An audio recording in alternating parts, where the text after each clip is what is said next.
aħna dejjem nargumentaw illi għandna nkunu meqjusa indaqs. Jiġifieri Malta bħala l-iżgħar pajjiż l-Unjoni Ewropea m'għandha xejn inqas mill-Ġermanja, mill-Italja, minn Franza. Però fl-istess ħin aħna dejjem nissiltu nargumentaw kontra il-politika one size fits all. Għaliex fil-waqt li aħna l-koll indaqs u għandna niġu stmati l-istess, però fl-istess waqt ma nistgħux nispoġġew il-koll fl-istess keffa. Imnebbaħ minn dan kollu, l-Europarlamentari Malti Daniel Attard ħan inizjattiva li jistieden lil membri tal-Kumitat ta' Trasport u Turiżmu tal-Parlament Ewropew biex iżuru l-Gżejjer Maltin u jifhmu aħjar ir-realtajiet u l-isfidi, speċjalment dawk relatati mal-konnettività u t-turiżmu sostenibbli. Xogħolna mhux biss li nitkellmu fil-Parlament Ewropew, mhux biss li nirrappreżentaw lil Maltin u l-Awċin, imma li nikkonvinċu lill-kollegi tagħna l-Europarlamentari biex dak li hu fl-interess nazzjonali aħna niddefenduh u niksbuh fuq livell Ewropew. U allura m'hemmx mod aqwa milli inti ġġib lill-kollegi tiegħek mill-Parlament Ewropew f'pajjiżek biex jaraw dak li ksibna, s-suċċessi tagħna, però biex jifhmu wkoll u din importanti biex jifhmu l-isfidi tagħna bħala gżira, Għawdex illi hija gżira fi gżira allura tbagħti jew għandha l-isfida tal-insularjetà doppja u m'hemmx mod aqwa fil-fema tiegħi milli ġġib l-Ewroparlamentari f'pajjiżna biex jaraw l-isfidi u r-realtajiet tagħna. Allura mill-ewwel jiem tiegħi fil-Parlament Ewropew ktibt minnu fih lill-tmexxija tal-Kumitat ta' Trasport u Turiżmu li huwa kumitat importanti ferm għal Malta għaliex aħna Malta niddependu mit-trasport bil-baħar u bl-ajru u mit-turiżmu biex nieklu. Allura ktibtilhom dwar l-idea tiegħi li dan il-kumitat ikollu delegazzjoni li żżur pajjiżna. Min barra lil Dr. Daniel Attard, id-delegazzjoni tal-Parlament Ewropew li żaret Malta bejn is-26 u 28 ta' Mejju li għadda kienet tinkludi l-Irlandiża Nina Carberry mill-Partit Popolari Ewropew, l-Ispanjola Elena Nevado del Campo li wkoll ġejja mill-Grupp tal-Popolari, il-Portugiż Sergio Concalves mill-Grupp tas-Soċjalisti u d-Demokratiċi, il-Franċiż Sarash Saeidi mill-Grupp tax-Xelluk u mmexxija mill-Viċi Kap tal-Kumitat ta' Trasport u Turiżmu Virginijus Sinkevicius. So the main purpose, of course, to hear the first hand the ongoing situation on the ground as regards the policies that Malta has to implement, the European policies, I mean, to hear firsthand how the stakeholders meeting those changes, what's happening with the significant growth of economy, tourism, also population on the island, and what are the challenges and opportunities that are there. So I think it was a very successful visit, very well put, in order to really look into this situation on the ground. Fil-fatt, Dr. Daniel Attard għalli l-iskop ta' żjara kien li l-Europarlamentari japprezzaw aħjar x'inhuma differenzi partikolari tal-Gżejjer Maltin, fosthom ta' Għawdex, tant li din kienet l-ewwel delegazzjoni mill-Parlament Ewropew li qatt żaret din il-gżira.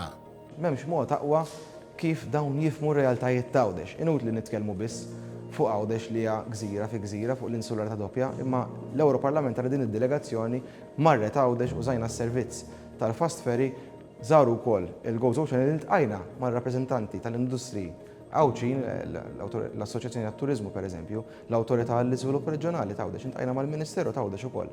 U hemmhekk tkellimna dwar dawn l-isfidi li ġifieri u direttivi kemm dawk li huma eżistenti u kif nistgħu nadattawhom biex ikunu jirriflettu r-realtajiet tagħna bħal dik tal-emissjonijiet u l-emissjonijiet marittimi. Jew nkella il-proposta li jkun hemm anke tassazzjoni fuq l-avjazzjoni. Dik kienet tema oħra li diskutejna.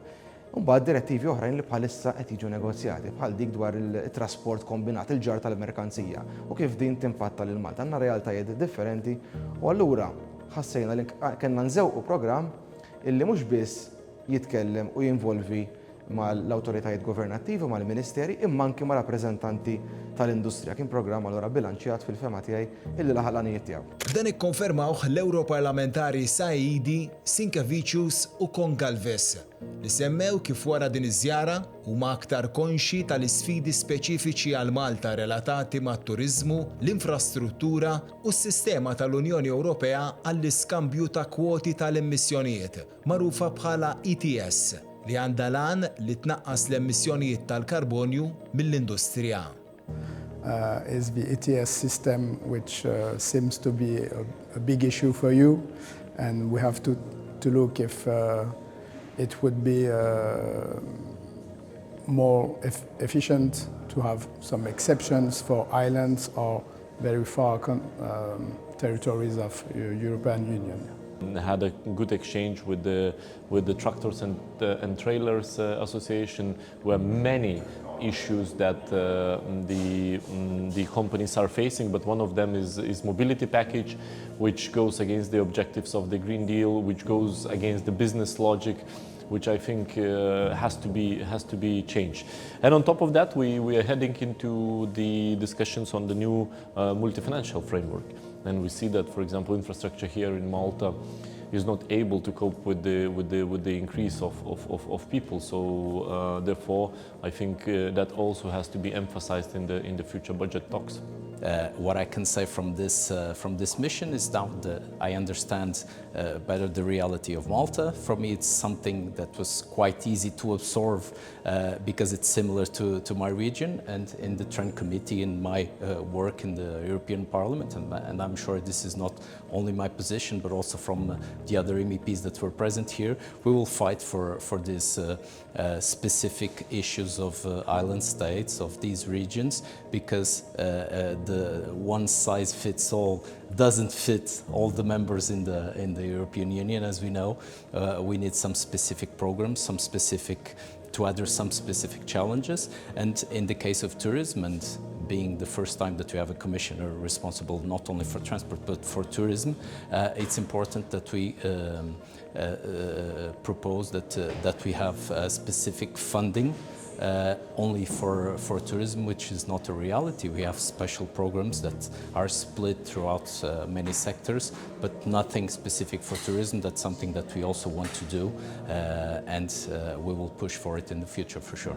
L-Europarlamentari Goncalves li ġej mill-Gżira Portugiża ta' Madeira għalli wara din iż-żjara se jaħdem aktar fuq aktar fondi għat-turiżmu, il-bidla l-ħadra u l-konnettività biex reġjuni żgħar b'negozji u ekonomiji żgħar ikunu jistgħu jilqgħu għal bidliet li jridu jagħmlu. Dr. Attard qal li l-kollegi tiegħu fil-Kumitat ta' Trasport u Turiżmu deru li fehmu wkoll l-isfidi kbar li qed taffaċċja l-linja nazzjonali KM Malta Airlines biex timplementa ċertu regolamenti u direttivi Ewropej.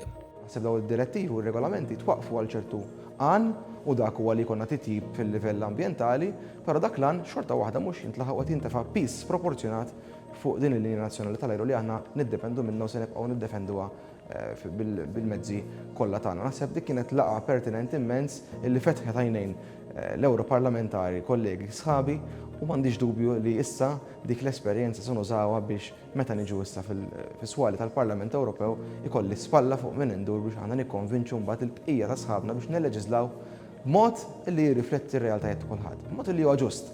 Aħna ma rridux trattament favorevoli, aħna rridu trattament ġust. Aħna rridu li nkunu stmati l-koll indaqs, però ma nitfgħux il-kulħadd fl-istess keffa.